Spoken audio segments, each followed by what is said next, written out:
시청자 여러분 안녕하십니까? VOA 뉴스투데이 시작합니다. 조 바이든 대통령이 취임 이후 첫 예산안을 의회에 제출했습니다. 중국에 대한 대응과 동맹 강화에 초점을 뒀는데 국방 예산은 소폭 증액에 그쳐 공화당 측의 반발이 나오고 있습니다.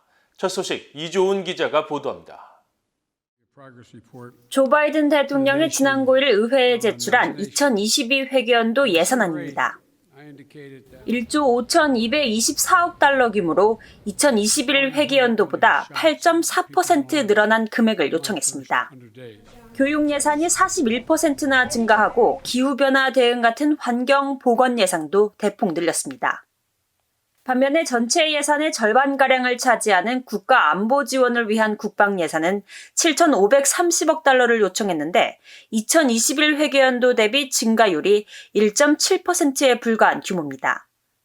물가 상승률을 감안하면 바이든 대통령의 국방 예산은 사실상 소폭 감소한 것이라고 미국 언론들은 지적했습니다.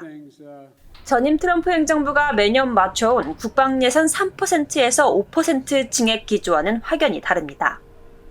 백악관 예산관리국이 이날 공개한 예산 문서에는 부처별 예산의 세부 계획이 명시되진 않았지만 바이든 대통령 국방 예산안의 최우선 사안은 역시 중국의 위협에 대한 대응입니다. 특히 미국의 해군력은 동맹에 대한 공약을 재확인하고 잠재적 적국들에 대한 미국의 결의를 확실히 하기 위해 필수적이라며 해군 함대에 대한 투자와 탄도미사일 잠수화 등에 대한 투자를 강조했습니다. 또 핵 억지력의 현대화와 장거리 타격 역량, 준비태세 보장, 신생 생물무기 위협 대응에 대한 투자를 중점 과제로 명시했습니다. 국무부 예산은 미국의 글로벌 입지 보건과 인권 지원, 기후변화 대응 등에 중점을 두고 12% 인상된 635억 달러를 제안했습니다. 구체적으로는 세계보건기구 WHO와 UN 인구기금, UN 인권 고등판무관에 대한 재투자 계획을 밝혔습니다. 또 미국의 난민 입국 프로그램 재건과 2022년 최대 12만 5천 명의 난민 입국 지원에 필요한 재원이 예산에 반영됐습니다. 특히 미국의 리더십 보건과 부상하는 독재주의에 대응하기 위해 인권과 민주적 가치 증진, 부패 퇴치를 위한 재원에 투자를 대폭 늘릴 것을 제안했습니다. 공화당 의원들은 바이든 대통령과 민주당이 중국에 대한 대응을 강조하면서도 사실상의 국방 예산 삭감은 걸맞지 않다면서 강력히 반발하고 있습니다. 하지만 민주당 내 진보 세력 의원들은 국방 예산의 대폭 삭감을 요구하고 있어 바이든 대통령의 첫 예산안에 대한 의회 심의는 진통이 예상됩니다. VOA 뉴스 이조은입니다. 오는 15일 미국 의회에서 열리는 한국의 대북전단 금지법 관련 청문회는 북한 문제에 대한 미국과 한국의 근본적인 시각차를 보여주는 것이라고 미국 내 전문가들이 진단했습니다. 미국과 한국 정부 사이에 갈등이 우려된다는 지적도 나오는데 하지만 미한 동맹에 큰 영향을 미치지는 않을 것으로 전망했습니다. 김영교 기자가 보도합니다. 에반스 리비어 전 국무부 동아태 담당 수석 부차관보는 VOA와의 전화통화에서 미국 의회에서 한국의 대북 전단 금지법 관련 청문회가 열리는 건 한국과 미국이 북한 문제에 대한 시각차를 보여주는 또 다른 사례라고 지적하면서 바이든 행정부의 인권 중시 외교 정책을 강조했습니다. The current administration is once again returning to the norm in U.S. policy, which is that human rights is a major consideration of the United States government and the American people, and where possible, the United States wants to work to try to put this on the agenda, not just with respect to North Korea, but China and other countries as well. 켄 고스 미국 해군 분석센터 국장은 대북 전단과 관련된 사안이 향후 미국과 한국 사이에 갈등을 일으킬 가능성이 있다고 전망했습니다. This is going to cause tensions between Seoul and Washington on the best way forward. The Biden administration seems to be shoring up to being a return to a rather traditional North Korea policy, in which we support the issue of human rights and things like that, which in theory is a good thing to do. In practice, it can cause all kinds of complications. 데이비드 맥스웰 민주주의 수호재단 선임연구원은 북한에 전단을 날려보내는 것이 한국 정부의 주장대로 위험한 방법이라면 한국 정부는 북한에 정보를 유입할 수 있는 다른 대안을 내놓아야 한다면서 한국 정부가 대북 정보 유입에 초점을 맞추면 더 효과적으로 북한에 정보를 보낼 수 있을 것이라고 말했습니다.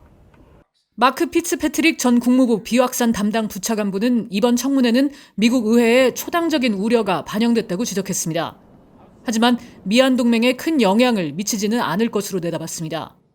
The United States government may, say something. They may make a statement, and that statement may, would be different than what the Republic of Korea government's position is. But those kind of differences are always evident in alliance relationships, but it won't affect the policy.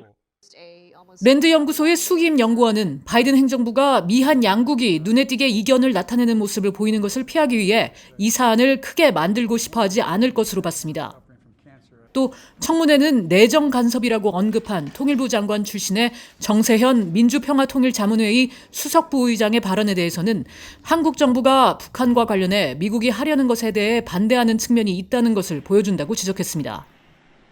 전문가들은 미국 정부가 북한 문제에 있어서 한국과 다른 길로 가고 있는 것처럼 보이는 것을 피하려고 할 것이라면서도 이번 사안에 대해서는 분명한 입장을 일관성 있게 소통하려고 할 것이라고 전망했습니다.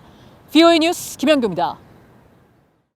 조 바이든 대통령이 북한 등에 대한 미국의 사이버 정책을 담당할 국토안보부 산하 사이버 기반시설안보국 시사국장과 백악관 내 신설되는 국가사이버국장을 지명했습니다.